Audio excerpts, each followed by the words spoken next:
It is 15 minutes past the hour. Welcome back to JKLIVE. We're going to go straight to our one-on-one with Kenya's Principal Secretary, Foreign Affairs, Ambassador Macharia Kamau. Ambassador, apologies. You've been very patient. I know you've had a long day. I begin with an apology, sir. Thank you for your time. Okay, real quick. Thank you. Again, let's go to this British advisory, putting us on the red list. How did we get on the red list? Were we warned? Was there any prior notice? Or did you read it like the rest of us in the media or from a tweet? How did we get there? We got there through a note verbal. That is the note that diplomatic missions sent to other missions. On April Fool's Day, April the 1st, that basically told us that we are now on the red list.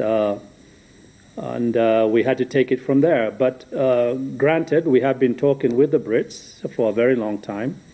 Remember, we have a great strategic relationship with our British friends. We've known, we have great trading relations, great security relations, great people-to-people relations. We have absolutely very good relations with the British government and the British people.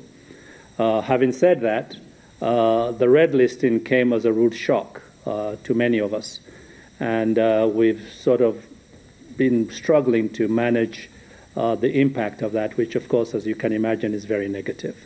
I was actually going to get to the relations between the UK and Kenya, but before I get, let me just say, look, there was a very testy exchange between Ministry of Foreign Affairs and the Foreign Office over the weekend.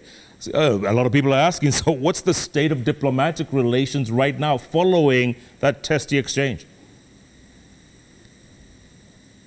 Well, I can tell you the state of diplomatic relations remain good. Obviously, just because we've had an exchange of notes does not mean that we have a broken relationship. It means that we are trying to communicate to each other in a way in which we can get each other's messages across. Now, they chose to send us a note that essentially forced us to respond in equal measure, which we did. But this does not mean we have a broken relationship. It means that we seem to have a misunderstanding as to how we should go about relating to each other, particularly in this time when we have invested so much in building a relationship that is premised on a post-Brexit Britain, a Britain that needs the rest of the world to remain a viable economic entity, to remain a country that is connected with the rest of us, now that is disconnected significantly from Europe. And we thought that that represented something important, and we invested accordingly. We have, as you know, a very good trade agreement that we've agreed with the British. It has very important components on it. It has real advantages for our farmers, our traders, and we think that it promises a very good relationship that we expect to grow in leaps and bounds in the future. And we don't expect this red listing to affect that fundamentally, but we know that in the short run, this is seriously impactful. You just don't stop people traveling and stop everybody traveling through here to the UK and expect that not to have an impact. Is that why, Balozi, that the Ministry of Foreign Affairs even accused the UK of, quote, vaccination apartheid? As not very diplomatic, is it? It isn't. What I would say is who are accusing the UK. This is a statement. They didn't use the term vaccine apartheid, but they used the term vaccine nationalism. They use terms like vaccine hoarding. These are terms that have been used in international circles at the United Nations for a very long time. Since this epidemic began to rise and we began to realize that we were going to be faced with a challenge to have access to vaccines. So when we made that little additional twist from vaccine nationalism to vaccine hoarding to vaccine apartheid, What we were trying to say is that we noticed something about this red list. This red list seems to be targeting only countries from certain parts of the world. And there seems to be a disproportionate number of those countries that are from Africa. And we asked ourselves, why? Especially when you look at the numbers of people who are going to the UK from Africa are minimal compared to the number of people who travel to the UK from other countries, which, by the way, have a much heavier burden that they are carrying of this situation with COVID.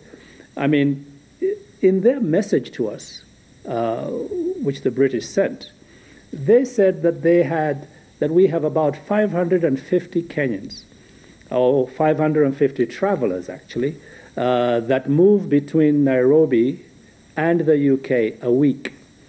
And they said that of those 550,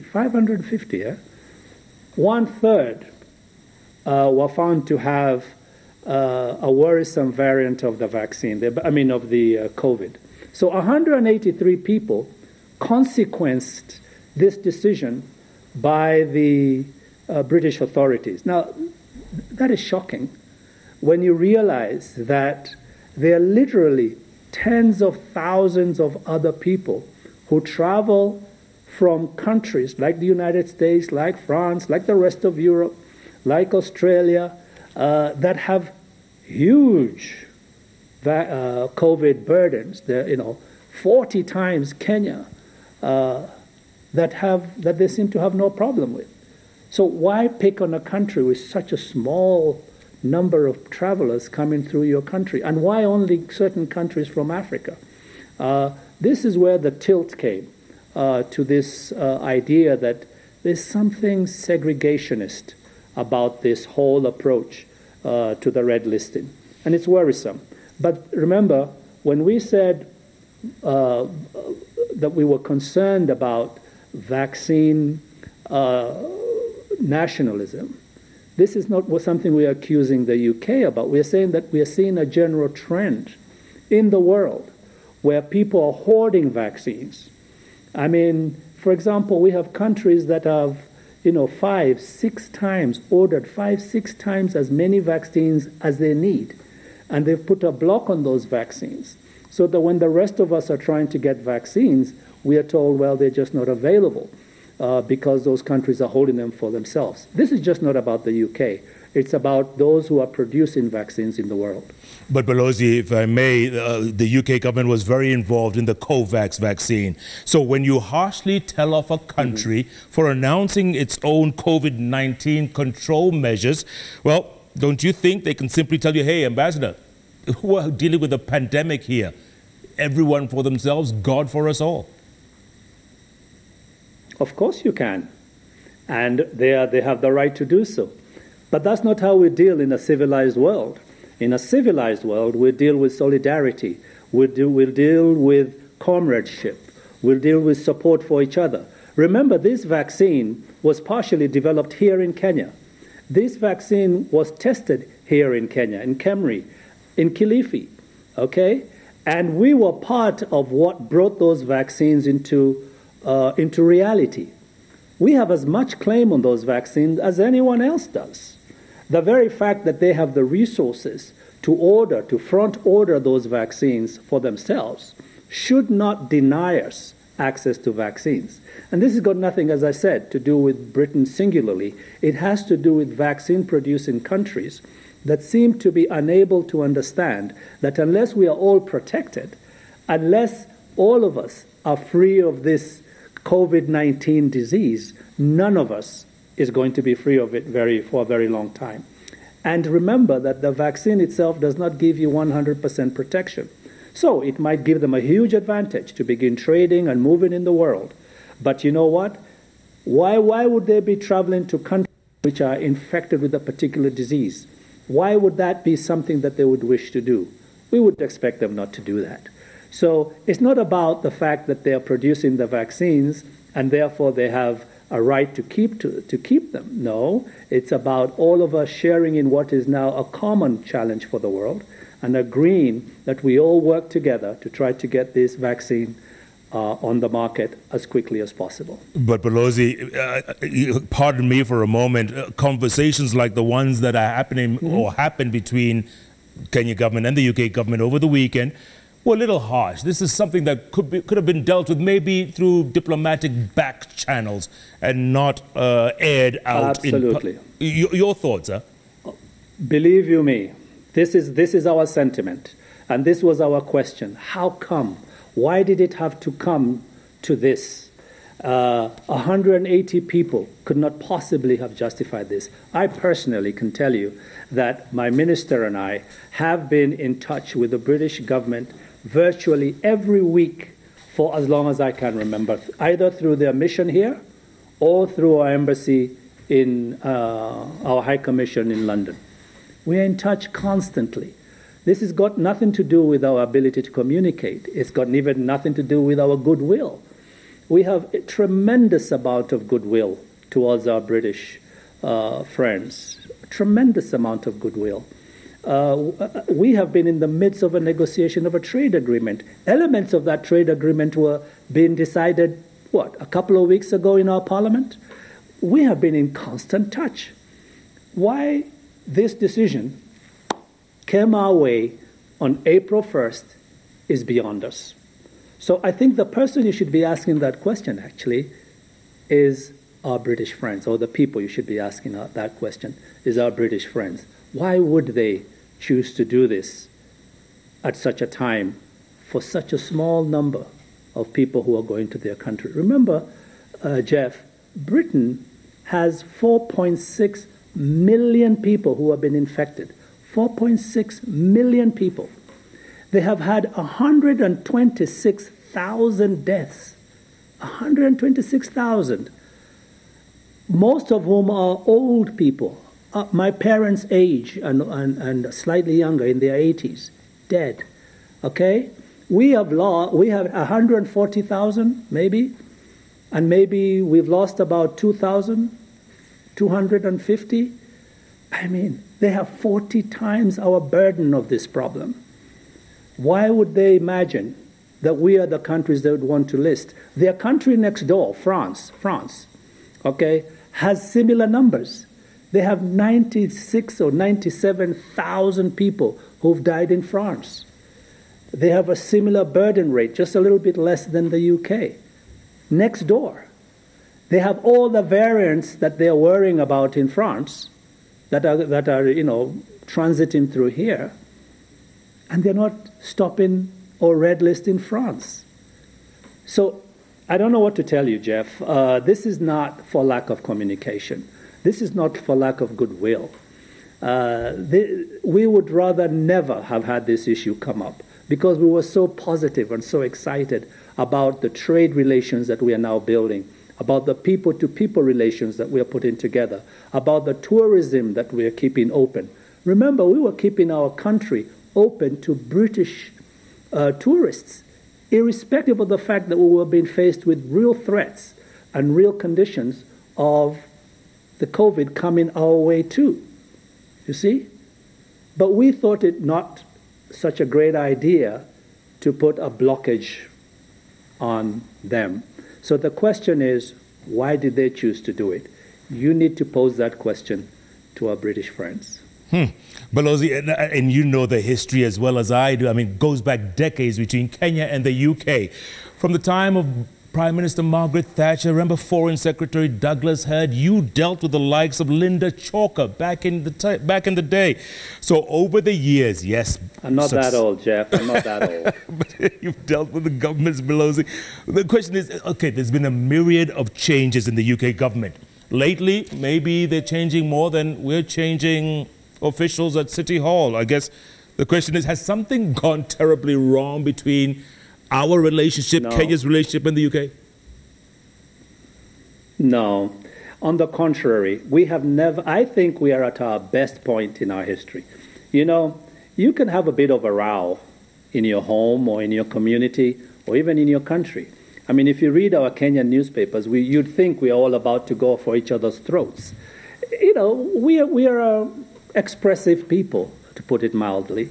But that doesn't mean that there's something fundamentally wrong with us or the country or our relationships necessarily. And it's the same thing with the UK. As I said earlier, we have a great relationship with the UK. My minister today, Minister Rachel Omamo, spoke to their minister, Dominic Raab, and had a great meeting, okay? And they agreed that, you know what, maybe we need to think how we are going to manage these COVID risk issues that are facing us. Maybe we can find a better way. And they've even agreed to set up a joint response committee, okay, a task force to look into it, all right? So we're going to continue talking. I think sometimes when people see things, you know, not verbals, and the newspapers grab them and make headlines out of them, you know, and breaking news happens, people think, oh, well, heck, it's the end of the world. No, Jeff, it's just the way governments relate and people relate. And in our case, it's actually okay. I can tell you, after this conversation that my minister had today, I am more than reassured that we are on track to have one of the best relationships. This trade agreement that was negotiated by the Ministry of Trade, by Betty Minor and P.S. Weru the other day, that trade agreement is going to have tremendous impact for this country. Tremendous impact. You know, and we're in the midst of all of these things. We are negotiating other trade agreements with other countries. And we are trying to transform the way in which Kenya relates to the world. And this little tiff, to use the word that people like to use in our country, is just a tiff. It's something that happens. It's turbulence as you're flying. It's a bump on the road. It's nothing to worry about. But we intend to make our point that Kenya cannot be treated in a manner that is not consistent with its relationship patterns, with its value, with its own ethics, with its own investment in the relationship that we have with anybody. Kenya cannot be taken for granted in any such manner. That point we intend to make. And just when things seem to be cooling off, Balozi, like you said, a little tiff, a little bump in the road, the U.S. government jumps in and issues a travel advisory. What happens on that side of the Atlantic now with us? Travel advisory, Jeff, you've been going to the United States for as long as, you know, I don't want to say how long in case I age you in any way, but it's been a while. And maybe in 2/3 of the last 30-odd years, there's been some kind of travel advisory on Kenya. Okay? There's always been. I don't remember a time in the last 10 or 15 years where there hasn't been some kind of travel advisory on Kenya.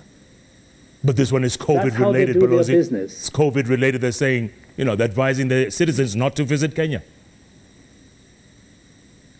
Jeff, the United States of America has had 550,000 deaths from COVID. All right? The last time I looked, they had 31 million people infected. That's 2/3 of our population. All right?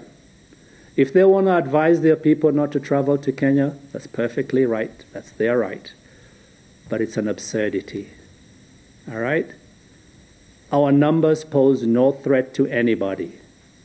Our situation here poses no threat to anybody. You need to ask our American friends why they would choose to do this. And when we talk about vaccine or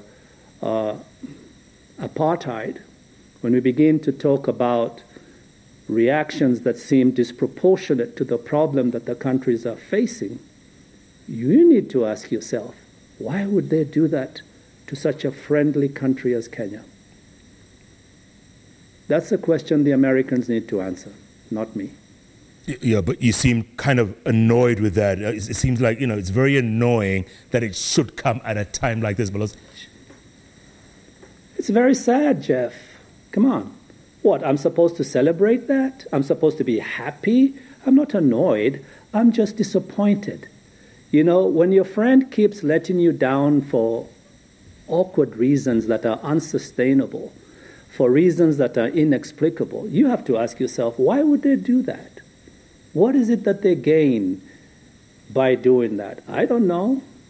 You know, but in diplomacy, what we do is keep moving. We remain positive, we remain engaged, we have a good working relationship with the United States. We will continue to have one. We hope to sign a free trade agreement as well with them that's going to bring profit and wealth and prosperity to Kenya. We have the AGOA system that's in place that has brought great profit and great prosperity to some sections of our society. Why would I not celebrate that? So they've chosen to put in an advisory.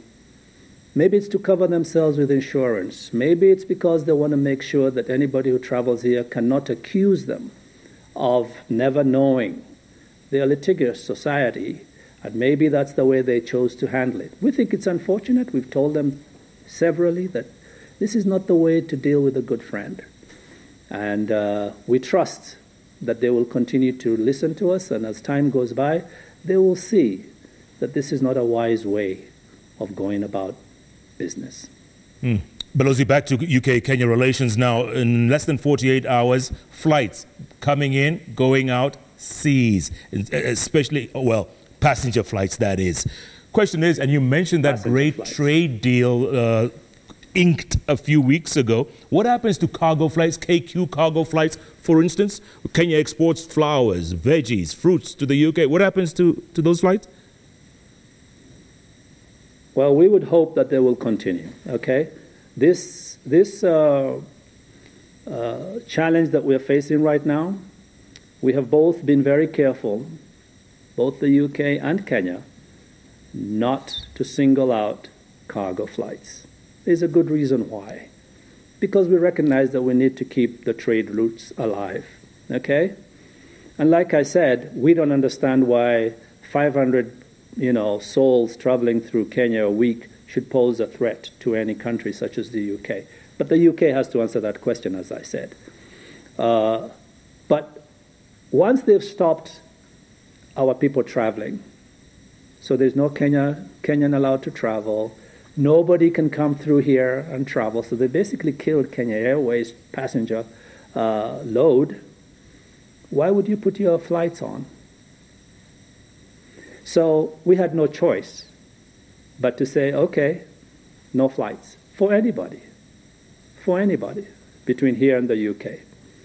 Now, we say we want to review this within 4 weeks, all right? Within 4 weeks. We would love to review it within a week, actually. But we have to allow them to go through their motions. They are carrying an extremely heavy burden of this disease.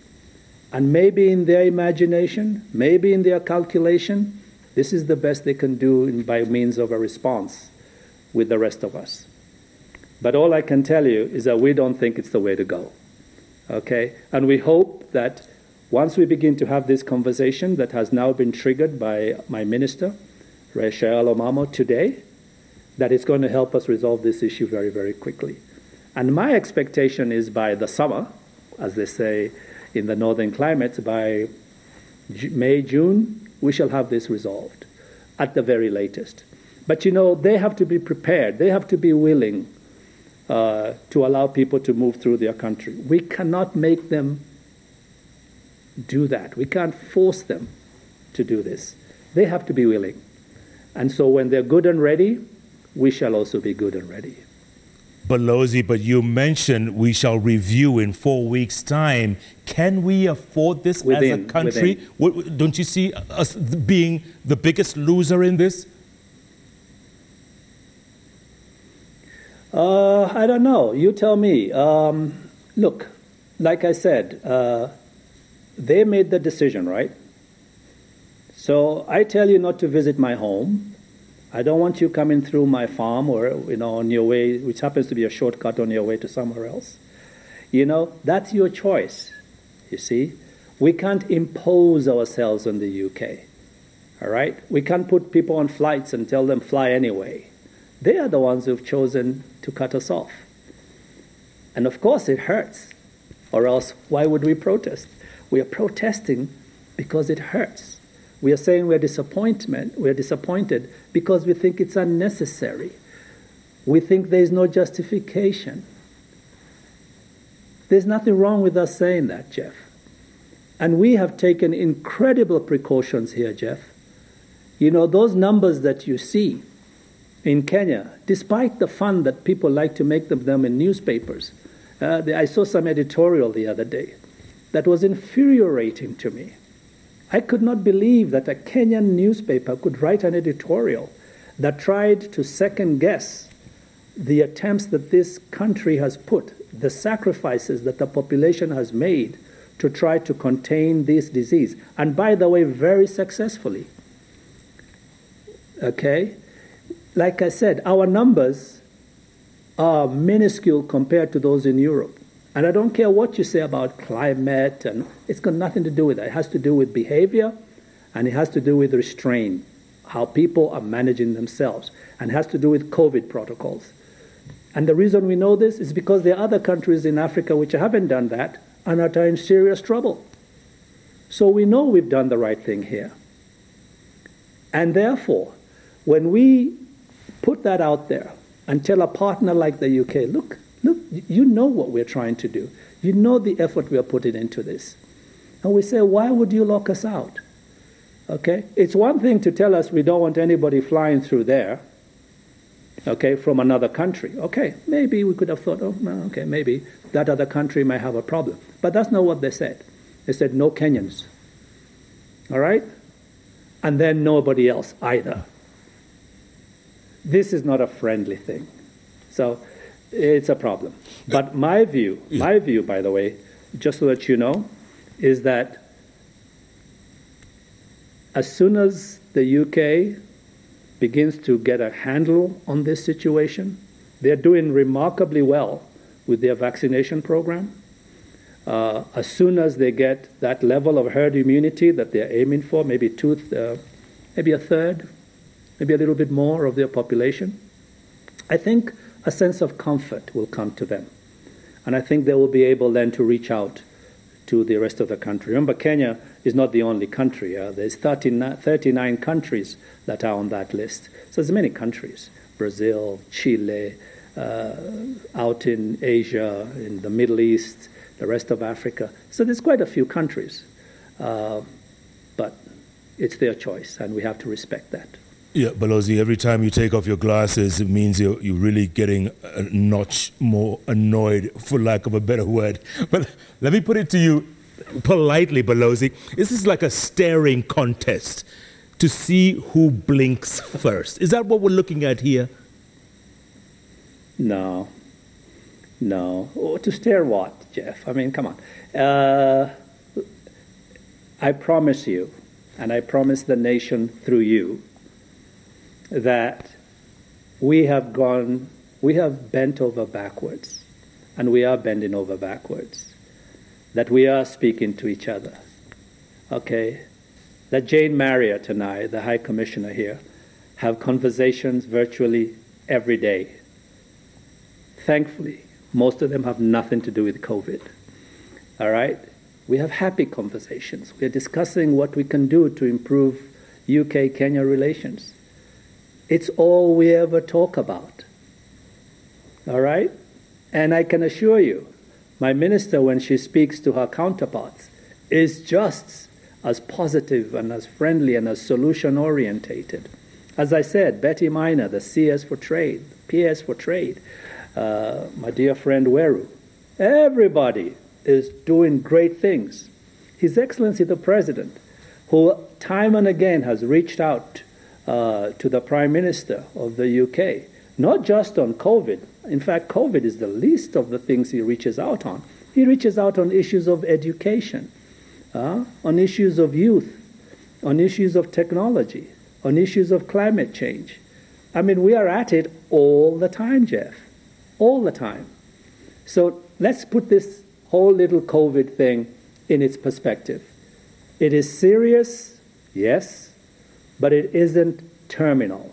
It isn't something that is fundamentally disruptive of our relationship. Far from it. That's what I have to give you assurance and give every Kenyan out there who's listening that assurance. That's really good reassurance, Balozi, because the relationship, like you said, stems from everything from trade, tourism, to security. And as you know, there's a massive British base up north in Laikipia, the British Army Training Unit in Kenya, Batuk. Does that threaten that relationship with the base, with the Foreign Office? Is there a threat there of any kind? I don't know. I mean, do they still want to come and travel here? I expect there is no threat at all. My view on that is that that's a fundamentally important relationship to Kenya and to the UK. My view on that is that we do not want to see anything disrupt our security relationship with the UK, the US, or any of our other special relationship partners. Why would we? We have a bigger threat just next door. Big threat. We don't want to see ourselves exposing ourselves in any way that might make us even more vulnerable. No, Jeff, you have to believe me when I tell you that this incident, if it was left to me, we wouldn't even be discussing it because I know it'll pass. Okay? But I know that you need to hear about it, the people of Kenya need to hear about it. So I'm here to tell them that we will manage this as we have managed everything else. And the outcome will be positive and maybe even better for us. All right, Balozi, we'll end that topic right there. Take a quick break, come back. I want to come back and ask you a question about 200,000 people signing an online petition for the country not to get a loan from the IMF. I mean, is that embarrassing for the for Ministry of Foreign Affairs? I want to ask you that when we come back. And also, like you said, the danger next door. Let's talk about relations with Somalia and also Tanzania's new government since the death of President Magufuli. What's the relationship there? Let's talk about that when we come back. Thanks so much for your time, Balozi. Stand by. We're going to take a quick break right here in Jeff Koinange Live. And also, we'll take your tweets and messages. We'll ask Balozi what you're thinking out there. At Koinange Jeff, at Citizen TV Kenya, the hashtag JKLIVE. JKLIVE takes a break. We'll be back in a moment.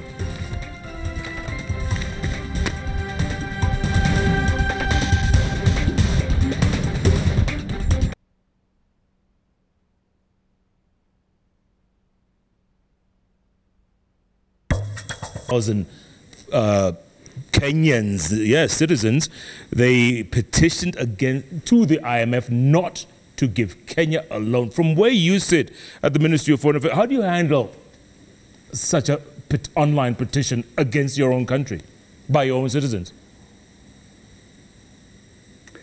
Oh, Jeff, first of all, it's 250,000 people, right? I'm not sure that number is verifiable or verified. But let's take for granted that it's 250,000 people. You know, there are some countries on this continent and in this world where their citizens are not allowed to express themselves as freely as they are here. And I welcome it personally.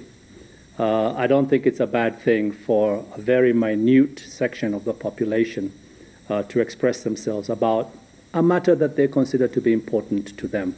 So, you know, I don't have a problem with it. Let them express themselves. But let's ask ourselves, what exactly is going on here? What exactly is going on here? What is it that they're protesting? Okay? It's a loan amount. And this is a loan amount that is needed by this country to invest in what we all need to make this country develop and progress, which is infrastructure. And the reason why we've been stuck in second and third gear for the last 40 years is because we don't have the infrastructure to give us the great leap forward. So we need money to build that infrastructure. If we had oil coming out of the ground, gas coming out of the ground, if we had gold reserves all over the country like some countries, then you wouldn't need. You'd just sell your gas, sell your oil, and invest it in your infrastructure and let that transform your economy and transform your society. Many countries are lucky and they have that facility. We don't have it. What is Kenya? Kenya is a country of entrepreneurs, all right? A country of entrepreneurs. Do you know how much I heard today that Kenyans take in form of loans from M-Pesa alone? 1.2 billion Kenya shillings. Kenyans. Do you know how much they take in a year? 500 billion. I mean, that's the kind of money that if we could get from the IMF, all right, we wouldn't need to worry. But we need to go to the IMF. Now, the best people to speak about this issue is not sorry, I got interrupted on the phone. The best people to speak about this issue is not, can they still hear me? Yeah, we can hear you. Yeah, below, carry on. The best people to speak about this issue, of course, is the National Treasury, not me, all right? Yeah, but I will tell you this, from where I sit, it looks like a very good proposition. And let me just tell you that it is unimaginable that the International Monetary Fund would not know the fundamentals of our economy, okay? That they would have no idea, that they would just give us money knowing full well that we're not going to be able to raise this money back, that we're not going to be able to pay this money. If anybody understands our microeconomic framework, it is the IMF, it is the World Bank. So I'm not so sure this is not a storm in a teacup. At the end of the day, we need to be understanding of the fact that we need to invest, and we don't have the money, and we have to borrow some, and that is normal. And most of us, if not all of us, always borrow money for the infrastructure that we need in our lives. Our homes, our cars, our farms, even sometimes education. We borrow money. So why wouldn't we borrow money for a country that needs to put up the infrastructure to transform our economy? Balozi, I guess it's, at the end of the day, it's 250,000 people who have little or no trust in the government. That's what I'm saying. They're saying the insinuations of mismanagement, corruption, incompetence of government to handle loans. It's just 250,000 people who are... Can you hear me, Balozi? You can't hear me. Oh. All right, we're calling you right now, Balozi. Stand by. We're calling you back right now.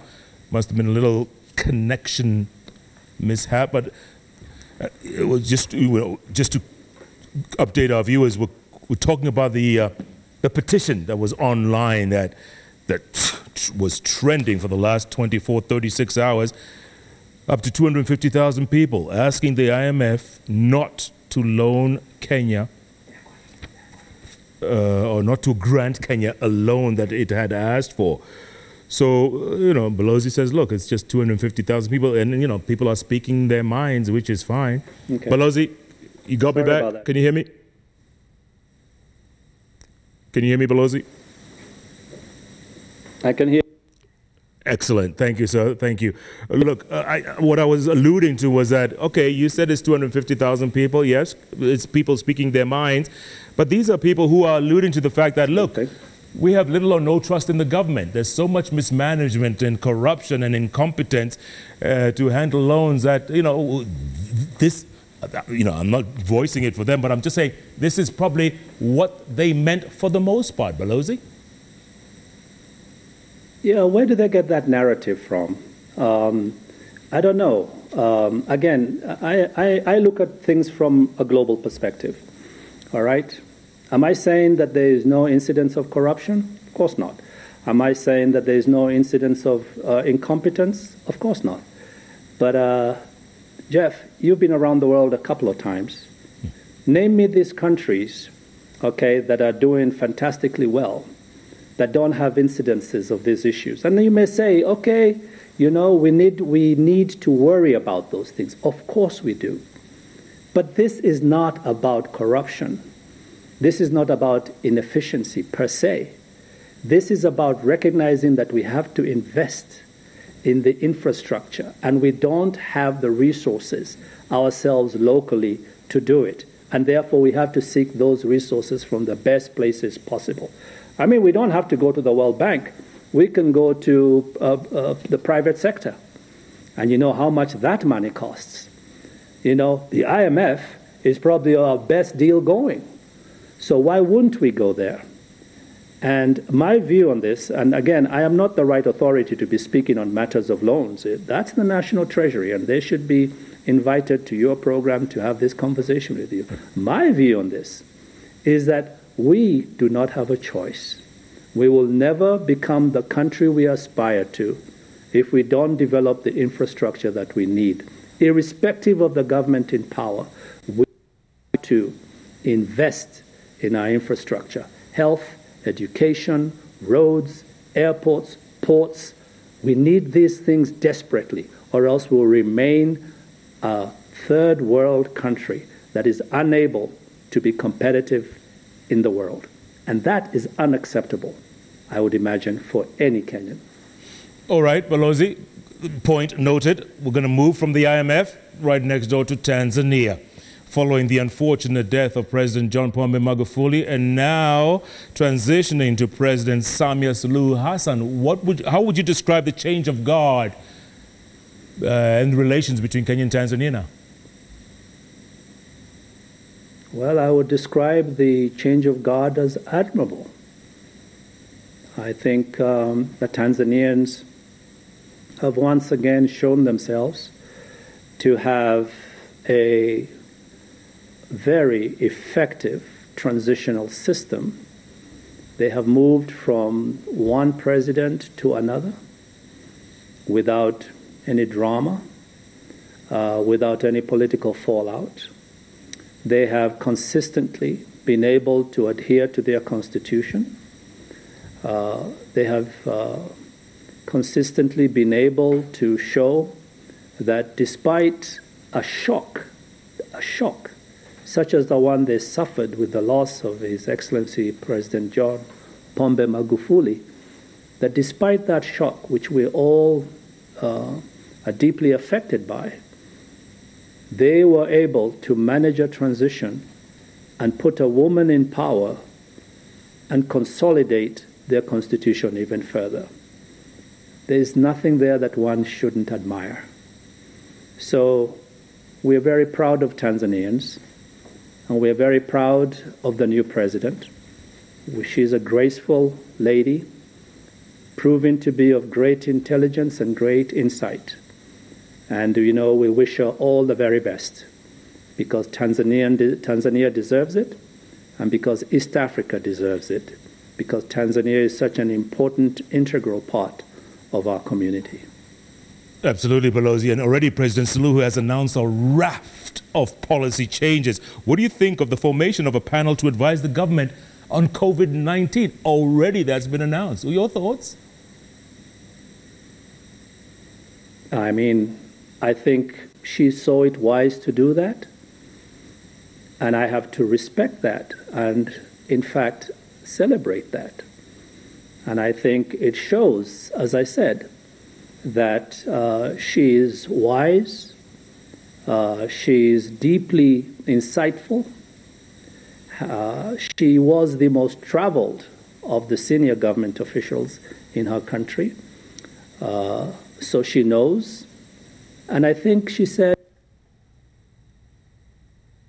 it's a quote, and that's only can be said by someone who knows, having traveled around the world, that these challenges are very real and that they need special expert advice to get them solved. So I can only celebrate that decision. Yeah, here's another decision that'll make you smile, Balozi. President Suluhu announcing the ease of doing business in Tanzania. Why wouldn't I, Jeff? You know, we have a great community here, the East African community. Tanzania is now among our top 5 trading partners. right up there with Uganda, and we truly appreciate this. In fact, the value that those two countries bring to us through trade and the value that we take to them in trade has given all of us together incredible independence, incredible room for maneuver in politics, in economics, in security, in people-to-people relations. The more business we do together, the more open our borders, the more our trading entrepreneurs can move freely, the more goods and services and even people can move freely between our countries, the more prosperity we shall enjoy. We will never have to look for a long period of time outside our own region to accelerate our economy's growth. So I must tell you, I personally feel very, very encouraged by this. And I have deep conviction that, as I said, her insightfulness, her sense of knowing of the world is going to have a very deep impact on Tanzania and through Tanzania on this wonderful community of ours. And so we really do celebrate her, and we hope that she will be as successful as we would wish her to be. Absolutely. Balozi, you mentioned that Tanzania is one of the top 5 trading partners that Kenya has. And a lot of Kenyans are asking the question, look, it's so difficult getting the basics, like, for instance, a work permit in Tanzania. And they feel that Ministry of Foreign Affairs, doesn't address that issue as much as it should. Do you think that will change now? You think it'll be easier now for Kenyans, hopefully, to get a work permit and work easily and travel around Tanzania without any issues? Well, first of all, you know about communities around the world, right? Economic blocks.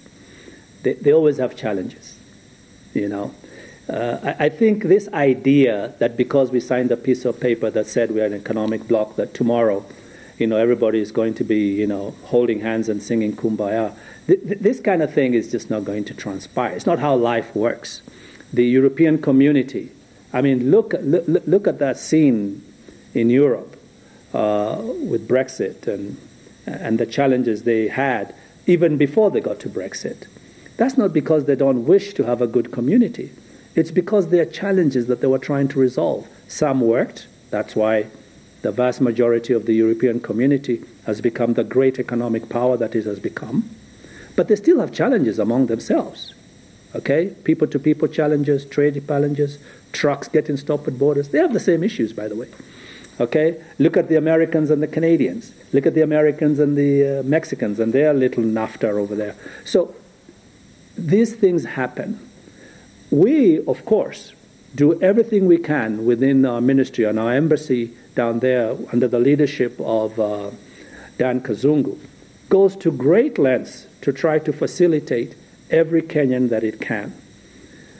We always hope that we will be able to improve our relationship, that we'll be able to have a relationship, particularly with Tanzania. Why not? We would hope that our fraternity is strong, and that with the new leadership in place, we shall even be able to take bigger leaps of cooperation. And I agree with you. We need more Kenyans to travel freely, to trade freely, to work freely in Tanzania, just like we need them to be here as well. Absolutely. Balozi, from our neighbor to the south to our neighbor in the northeast. What's the latest on this territorial dispute between Kenya and Somalia? I guess you had to go there, Jeff. In truth, you know that the maritime boundary issue is in the hands of the Attorney General and the Solicitor General. And again, I would invite you to ask them to come and have a conversation with you on these issues. But from a foreign affairs perspective, we are very clear that all these international organizations which fall under our purview must treat Kenya with respect. After all, we are willing signatories to these organizations, and we contribute to them. The Kenyan taxpayer pays money to these organizations so that they can be the functional entities that they are. So there's no reason why we would see an international institution such as the ICJ, mistreating a country like Kenya that is not only an exemplary democracy, but a country that tries to engage the international community through all these institutions in an open, engaging, and forthright manner. Now, we had a problem, and that's why we decided, it's okay, you need to go on with this case. We've told you this is not the right place to have this case. We've told you that this case is not set up in a way in which we can functionally engage. We've told you that your bench that is dealing with this case is infiltrated by people who are not neutral and who are not sympathetic to Kenya. And we've told you that we need time to get our act together so that we can engage you. And you have chosen to ignore all those things. All right? This is when we have been very clear right from the beginning that we did not believe this case belonged in the ICJ. And we had very good and solid reasons why we believed that. Balozi, if you can still hear me, so... Bench of that yep. ICJ. So, yep. At the end of the day, we say, thank you very much, but no thank you. So let them go on with their case. Balozi, it begs the question, why go in only to pull out? Why do that? Because it looks like now Kenya has, withdrawn, pulled out of this case at the International Court of Jurists. It looks like, Kenya doesn't come out looking good in this right now. Oh, I don't know. I don't agree with you. I think we look very good. We look like we were responsible enough to make the attempt to try to explain ourselves to the court. Like I said, we are members of it. It's your club. You just don't walk away from your club. You first of all tell them why you're walking away, so that maybe they can change their minds. And maybe other members will say, wait a minute, why are we mistreating that member state? Why are we doing that to them? They have made a very persuasive case. They have actually left us not because they didn't like to be with us, not because they hadn't joined us, not because they were not part of the fraternity, but because we have mistreated them. And maybe they may be able to come to their senses as a consequence. So, no, I don't quite agree with you, Jeff. I think we come out looking pretty good. Okay, so since then, tensions have risen between the two countries, each country recalling its respective ambassador. Do we still have an embassy in Mogadishu, Balozi? By the way, it happened before that. And I'll have you know, between you and me, since no one else is listening, that this was all part of a broader ploy, okay? That this had nothing to do with the case. That the termination or rather the sending away of our ambassador from Mogadishu was a political ploy. I mean, let's call it what it is. This has been written up in our newspapers, so I'm not saying anything anyone doesn't know. It's an unfortunate thing that the politics of the country, a country that is in dire straits. I mean, Jeff, you need to travel to Somalia. You really need to take your camera to Somalia, okay? It's really important because I don't think people understand just how much trouble that country is in, just how devastated that society has been by that war of theirs, by that interscene war of theirs, by their inability to resolve their basic and fundamental problems. You need to take your cameras there, Jeff. And I'm telling you, you'll be shocked. The world will be shocked. Kenyans will be shocked. And that they have time in their politics to take on a country like Kenya that has so invested in their well-being is beyond us. So what can I tell you? That situation is not just about the ICJ, okay? The very fact that they thought it would be interesting to break relations with a country like Kenya is indicative of a highly dysfunctional political state, all right? And it is sad We would rather that was not the case, Jeff. And we hope that soon we will be able to normalize that relationship as well. Because Kenya always comes back to the table. Kenya always comes back to the table and makes another stab, another attempt at building stronger relations. Because we need our neighborhood to be peaceful. We need our neighborhood to be strong. We need the prosperity that can be brought around by this neighborhood. When we have detractors, when you have people who are obsessed with things that have nothing to do with prosperity, with peace, with security, then we run into these challenges. But that doesn't mean we'll give up, Jeff. We will never give up because it's not in our nature. It is not in the nature of Kenyans to give up. We never gave up on Somalia. We never gave up on South Sudan. And by the way, we were there for Uganda when Uganda was having its challenges. We are there for many countries who have come here and sought our counsel and our wisdom. And Kenyans should be very proud of this because it's not a Macharia Kamau thing. It's a societal thing. It's what Kenya does for this continent and for our region. And I'm particularly very proud of it. By the way, Balozi, you said it's just you and me and nobody else is watching. There are lots of people glued to everything you're saying, so rest assured.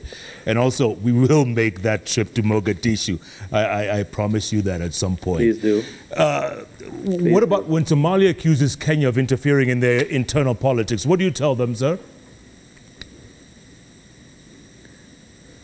Like I said, it's the same individuals who thought it would be interesting to take us to the ICJ, irrespective of the fact that we had a memorandum of understanding that would not happen and that we would respect the maritime boundary between us, irrespective of the fact that we have, since 1975, again in 1979, again in 2009, many times discussed the maritime boundary in international spaces, submitted maps to the United Nations.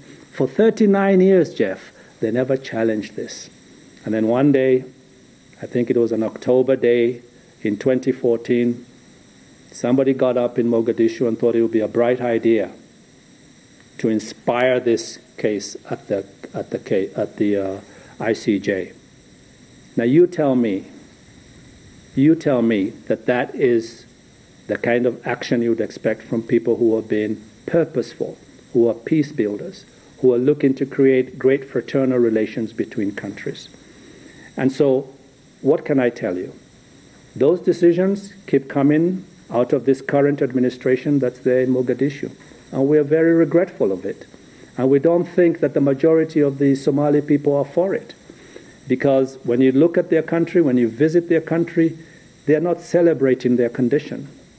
They are celebrating their country because everybody loves their country, but they're not celebrating their condition. And that condition is self-inflicted, and it's something that they know that they need to do better at getting right. And we want to be there for them to help them get it right. All right, Balozi, look, a lot of people have been tweeting, commenting, and asking you questions. Before I let you go, let's just go to just a couple of them, and then we'll call it a night. Ruth Jamatai is on Twitter saying, hey, we've seen reports that the local community will seek compensation for fires allegedly caused by Batuk in Laikipia. Is that something the government will support? I have no idea, Jeff. That is a question that I am not informed of in a manner that I can answer you. But I think that from what I saw, there was great regret. It wasn't purposely lit, it was an accident. And I think that there needs to be a conversation around it, no doubt, and there has been one, because we are a free country. Kenyans will speak their minds. But I don't have the kind of answer that might satisfy her right now. All right, let's go to Wesley Koske, who says, please ask Ambassador Macharia Kamau these three questions. Is Kenya's foreign policy management experiencing turbulence? Okay, that's one. What's the third one? Second and third one? Okay, is Nairobi losing its position as a hub for multilateral diplomacy to Kigali or Addis? That's two, I guess. Okay, let's answer those two. All right. Listen, who did you say? What's her name again? Wesley Koskei. Wesley, it's he. Okay, listen, Wesley, I must say this to you. First of all, thank you for the question, but I want you to be reassured. And again, please look at the facts. You know, we have a very vibrant press and a very vibrant and aggressive social media, so sometimes facts get lost in there somewhere. Nairobi is the premier destination for diplomacy, for business, commerce, and matters of international peace and security in the region, if not on the continent today. The premier. And I'm not saying this because I'm the principal secretary. I'm telling you this because you just need to look at the facts. We are now, our president, for example, is the, as you know, recently elected chairman of the East African Community.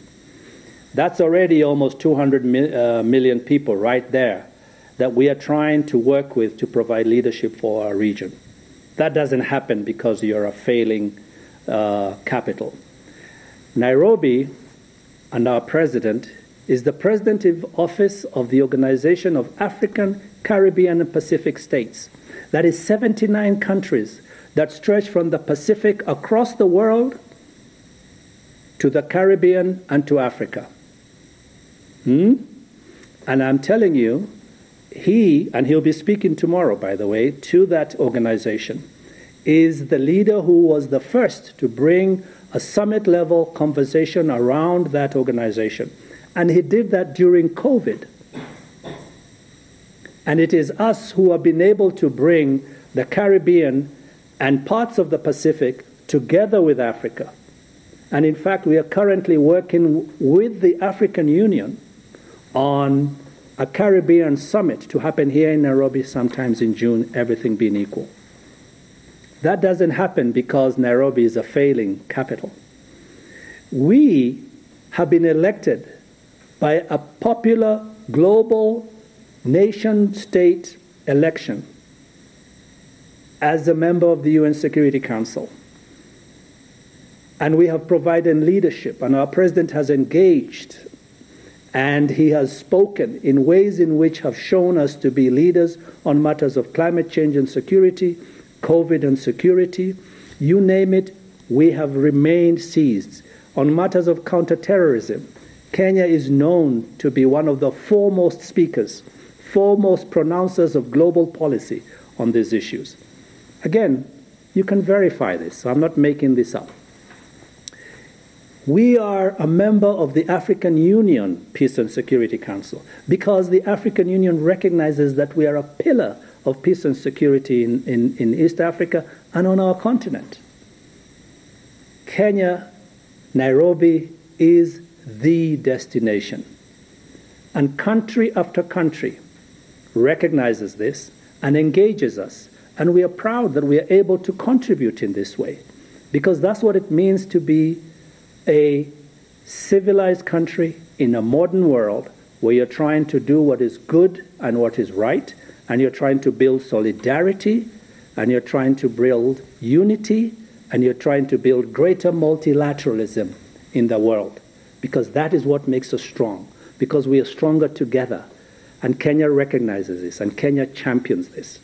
So rest assured, Wesley, rest assured, and everyone who's listening to this program, that we are doing everything in our power with our leadership and under the guidance of our president and this administration to deliver on this very important challenge that Kenya has taken up, to be the leader in our region and to be the leader in our continent. We take this very seriously. Indeed. One final question here, a tweet from Dre Kariuki. He's asking about what's being done on the issue of South Sudan. Now, you can't verify this, but he's saying this Kenyan truck drivers are reportedly being killed and the trucks burned down. Yes, it's true. And, you know, Jeff, I just had the last 96 hours was just one thing after the other.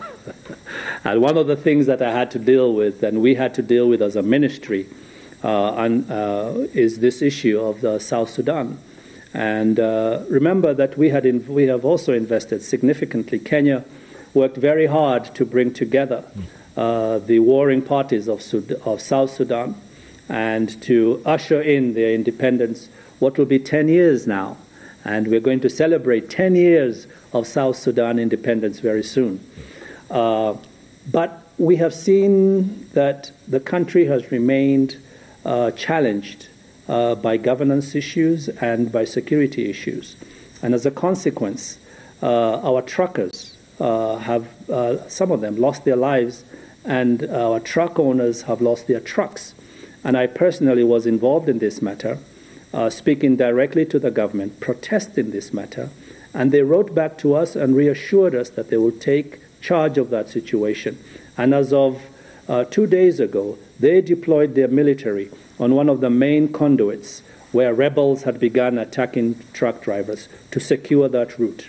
So I am confident that the leadership in Juba understands that trade with Kenya, trade with Uganda, trade with all its neighbors will be crucial for the success of that country. I tell you, this idea that trade is the way forward for all of us, Tanzania, Uganda, Kenya, Rwanda, DRC, this idea is sacrosanct, and we have to protect it as Kenyans, because it is the idea that allows all our interpreters to maximize their possibilities. And when we see our truckers getting attacked, when we see their trucks getting burnt, we are not happy, and we protest and we take up these issues. So yes, it is a concern, and we hope we have seen the last of it. Yeah, Balozi, it looks like I owe you a very large drink next time I see you for keeping you up so late. Thanks so much for your time. Really appreciate it.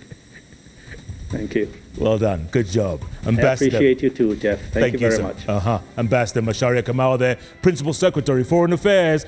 Wow, breaking it down, calling it as he sees it. It is, after all, what it is. Thanks so much to Balozi for being up. Whoa, is that the time? All right, and remember, if it's Wednesday, it's all about those 3 letters on the keyboard that follow each other, JKL. Thanks so much for being a part of the show. Sorry for keeping you up so late. Let's go home. It's time. Good night. Good luck. God.